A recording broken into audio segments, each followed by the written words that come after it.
첫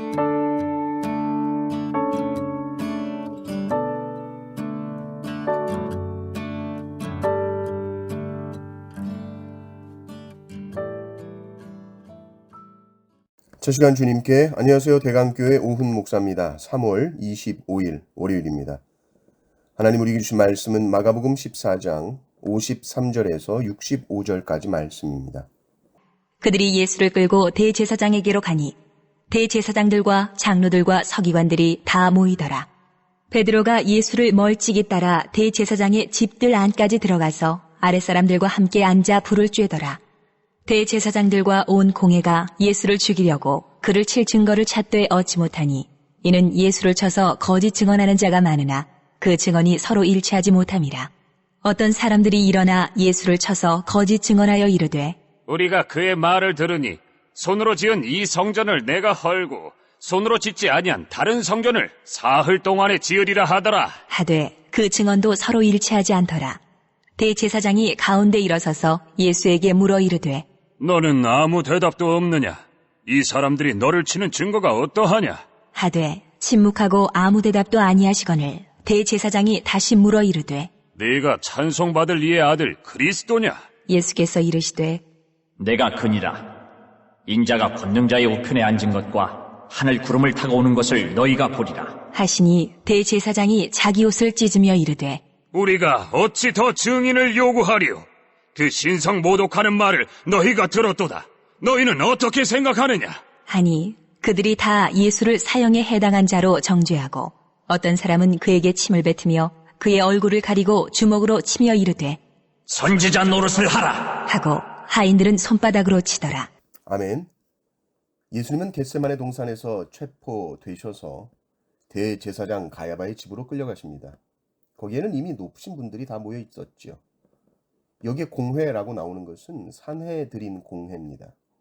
산헤드린 공회는 이스라엘의 최고 법정 기관입니다.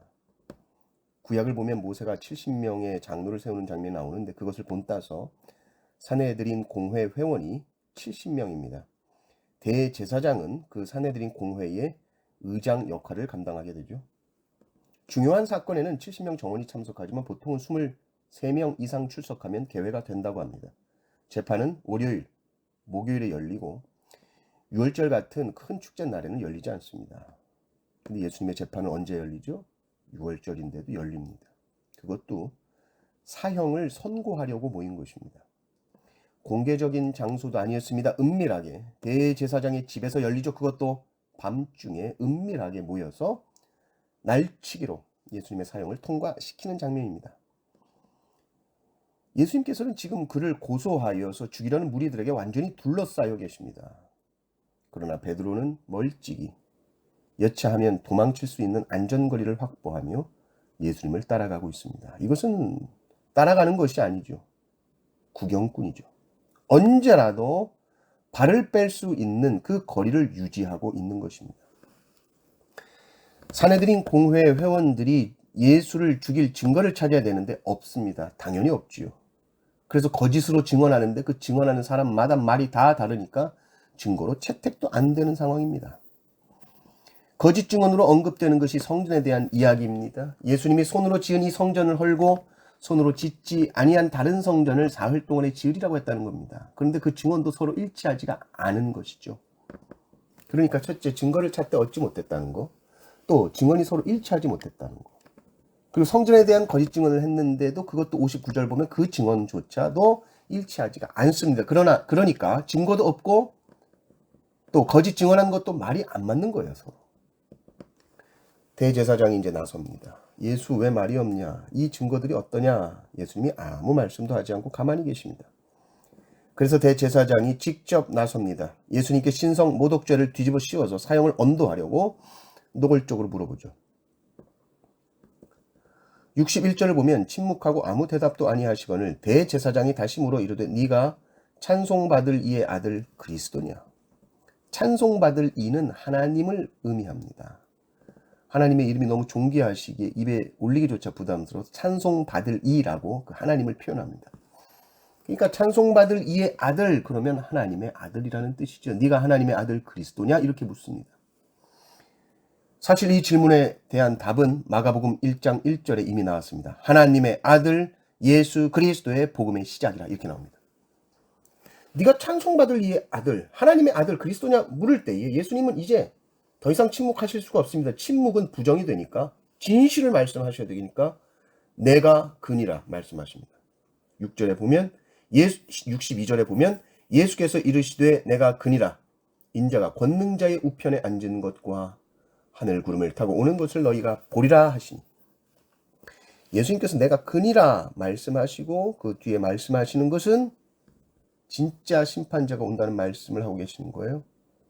니들은 지금 내가 하나님을 모독했다고 생각하고 나를 정죄하고 내가 사형받아 마땅하다고 판단하는가 본데 틀렸다. 너희들이 틀렸다. 그리고 내가 옳았으니 내가 그리스도라는 것이 그것을 너희가 묵도하게 될 것이다. 그 말입니다. 대제사장은 이 예수님의 말씀을 듣고는 이건 신성모독이다. 신성모독이라는 건 즉각 사형 선고할 수 있는 죄입니다. 더 증인도 필요 없다는 거예요. 만장일치로 예수는 사형에 해당하는 자다라고 정죄합니다. 정죄를 딱 당하니까 이제는 사람들이 함부로 대하는 것이죠. 예수님 얼굴에 침을 뱉기 시작하고 얼굴을 가리고 주먹으로 때리면서 누가 때렸는지 맞춰봐 이러면서 조롱까지 하고 심지어 하인들도 손바닥으로 예수님을 막 때립니다.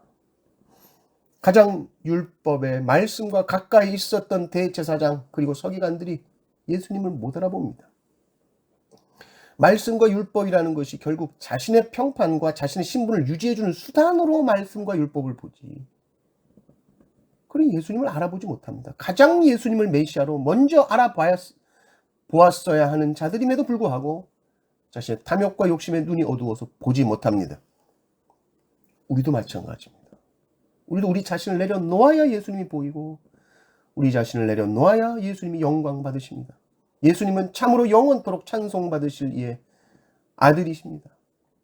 모든 구원을 이루실 것이요 모든 만물이 그 발 아래 엎드릴 것입니다. 항상 나를 낮추고 주님을 높일 때 주님께서는 반드시 우리를 높여주실 줄 믿습니다. 이 은혜를 누리시기를 주님의 이름으로 축원합니다. 아멘.